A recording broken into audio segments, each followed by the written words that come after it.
and let the learning begin. I'm learning about food and vegetables. If you plant 1 grain of wheat, then you get 60. Plants need light and water. And milk's really healthy for you. That's gross. Oh, the cow?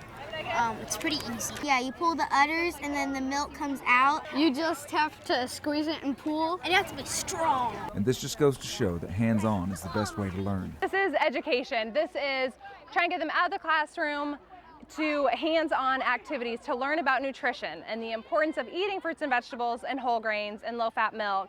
Did you know that bell peppers have more vitamin C than oranges? No way. From asparagus to what you can make out of wheat. In there like that, turn that on, and magic, it turns into flour. And things that help your garden grow. I like worms because they're squishy and they can help the dirt in the soil and they can help your garden. They also had a lesson about recycling. You guys know what this newspaper used to be? Comics. No, well, yeah, you're right, it is. It used to be a tree. And Mackenzie learned how to make a Newspaper into a pot, like a pot holder for a tomato like this one. So hopefully you guys do drink your milk today. Hunter will remember his lessons from today for a very long time. This trip has been a good trip, and it has been a wonderful experience. John Guthrie, 2 News works for you.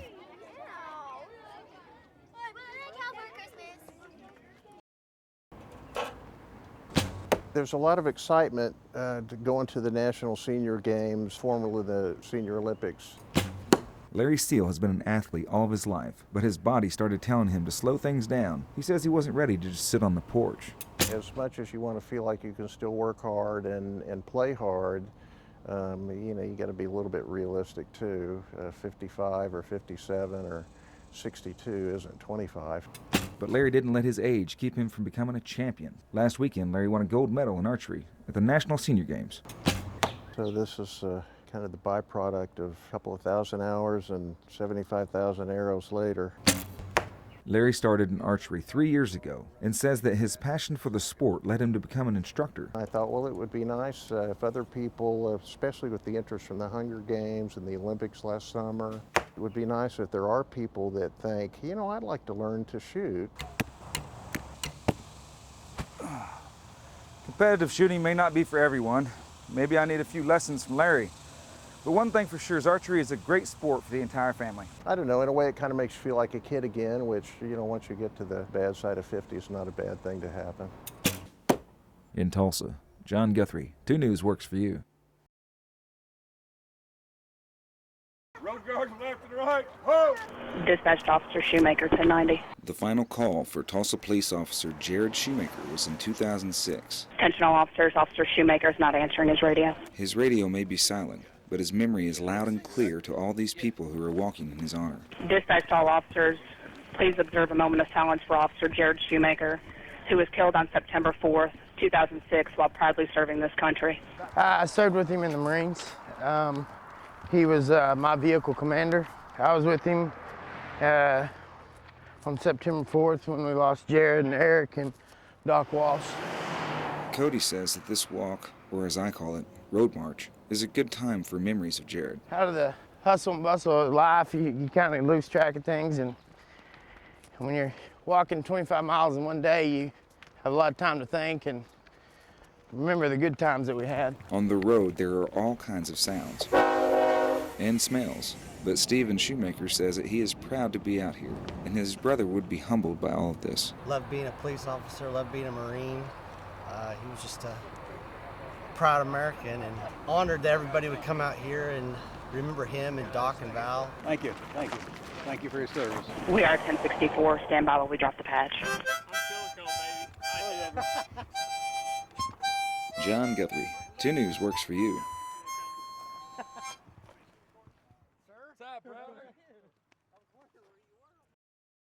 1,200 kids submitted recipes for this challenge. 1,200! And this year there was over 1,300 entries from all across America, but only one winner from each state. I'm going to the White House in Washington, D.C., and I'm meeting the president's wife.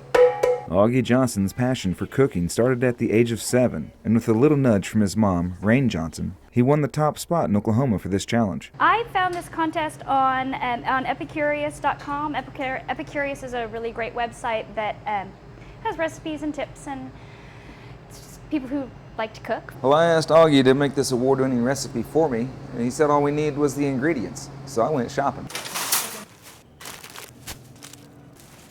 Okay, now it's back to the kitchen to see what we can do. Need a Brett? You can see what you're doing?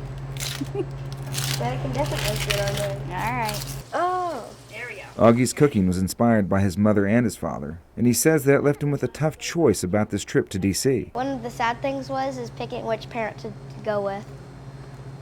I chose my mom though because, like, I don't know, she's my mom. All right, that's just how you like them, huh? Looks amazing, smells amazing, and now let's see if it tastes amazing. And yes, it does. In Tulsa, John Guthrie, 2 News works for you.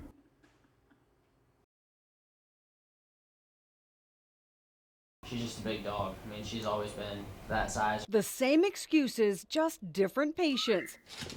With parents who can't say no to big brown eyes begging for treats. Hi, Ziggy. What are you doing? She can't possibly get enough of them, and she's pretty good about begging, and one leads to another. Wendy Picking's dog Ziggy is such a pro at begging, she gained 5 pounds over Christmas. All right, kiddo, let's go work out. So Ziggy's back at Doggy Fat Camp at OSU's School of Veterinary Medicine, where dogs come to shape up before surgery, or like Ziggy, after hip surgery. Since she's 8 now, her spa day begins with a little laser treatment. Twice a week we do laser therapy on her hips to help with some of the inflammation that's in there and causes tightness and pain. Oh, we're done. She's so funny. Ziggy knows the routine and heads straight for her next stop. Let's go swimming. Let's go, Zig. Good girl.